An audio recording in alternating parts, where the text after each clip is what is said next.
Hello friends, आज मेरे साथ और भी पेरेंट्स हैं। ये नेहा और ये मोनिका। ठीक है, हम प्रॉब्लम वाले फ्रेंड्स हैं।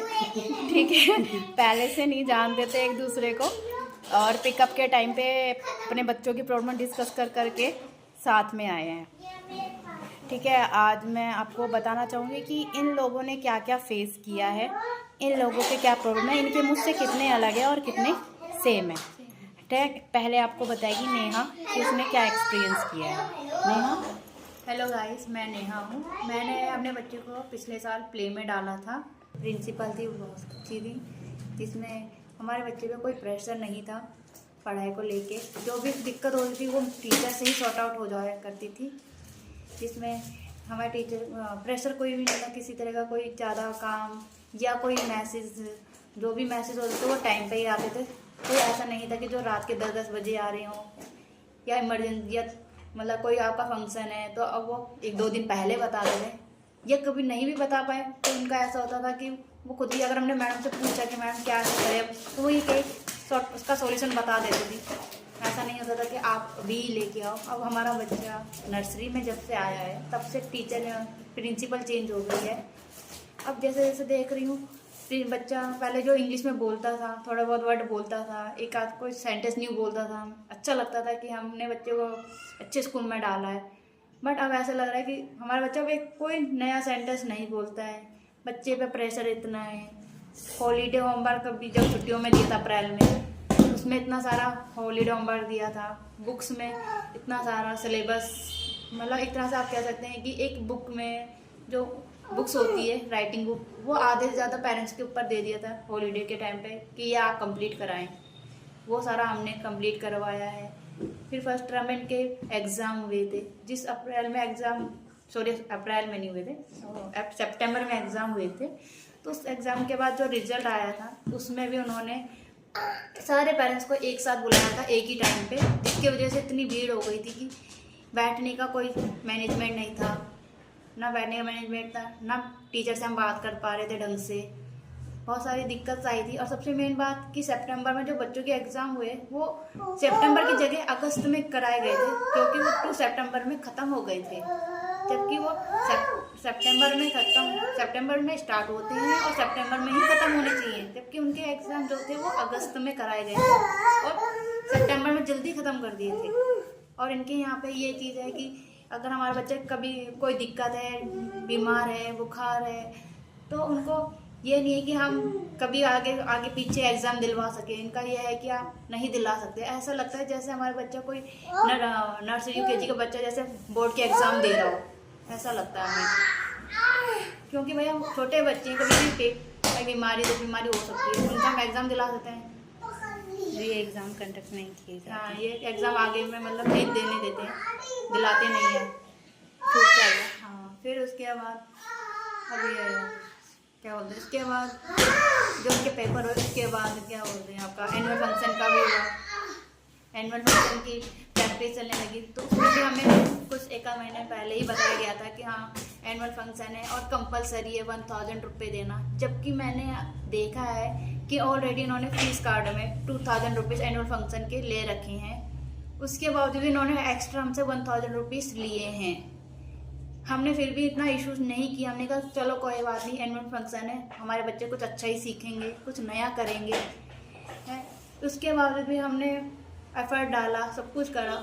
हम जब बच्चे के एनुअल फंक्शन पे गए, देखा ना पेरेंट्स के बैठने का अरेंजमेंट था, ना पेरेंट्स से अच्छे से बात कर रहे थे।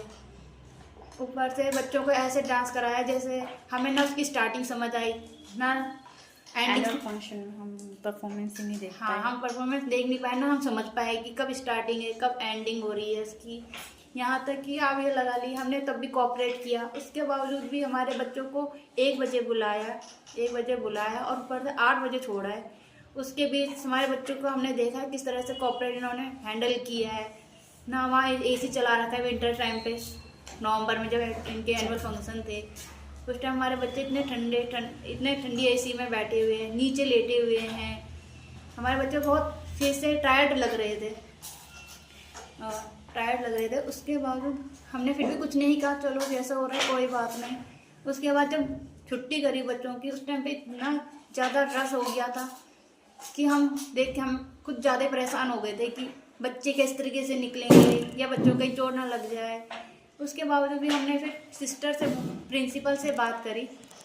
प्रिंसिपल से बात करा तो प्रिंसिपल कहती हैं कि आप निकाल लीजिए, जैसे भी निकाल सकते हैं आप निकाल लीजिए भीड़ से, हम आगे के बाद इसके बाद एनुअल फंक्शन नहीं करेंगे।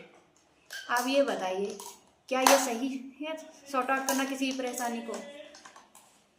कोई भी सॉर्ट आउट है पेरेंट्स से प्यार से करा जा सकता है, अनाउंसमेंट करानी चाहिए। इन्होंने कोई अनाउंसमेंट नहीं करा। यहाँ तक कि अगर कोई पेरेंट्स इनको एडवाइस दे रहे हैं तो वो एडवाइस नहीं लेना चाहते, सुनना ही नहीं चाहते हैं। वो सिर्फ ये कहते हैं आप अपना आप कर लो जो ऐसा कर सकते हो। क्या बताइए आपके स्कूल में ऐसा ही होता है? मतलब एक दिन में छोटी ABCD करा रहे हैं, अगले दिन दूसरा करा दे रहे हैं, B बनवा दे रहे हैं, कभी कुछ, और उसमें एक ही सब्जेक्ट में 2-2 होमवर्क दिए जा रहे हैं। ये इतना प्रेशर डाला जा रहा है बच्चे कि बच्चे भी खुद कह रहे हैं, बच्चे ने भी खुद आके कहा है कि आप मैडम इतना सारा काम रहती है, हम कैसे करें। बच्चे को भी दिक्कत हो रही है इससे।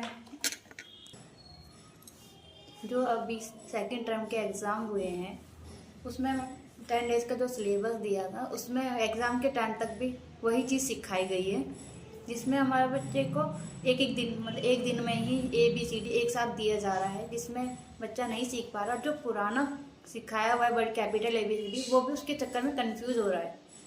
इतना प्रेशर बच्चे को हो रहा है कि जो पहले ही सीख रहे हैं वो भी कंफ्यूज हो जा रहे हैं कि कैसे लिखना है। वो उन चीज़ों को पहचानने में भी दिक्कत हो रही है उन्हें। तो कुछ इस तरह का है, मतलब पर्सनल इश्यूज़ नहीं है, स्कूल इश्यूज़ है, ठीक है।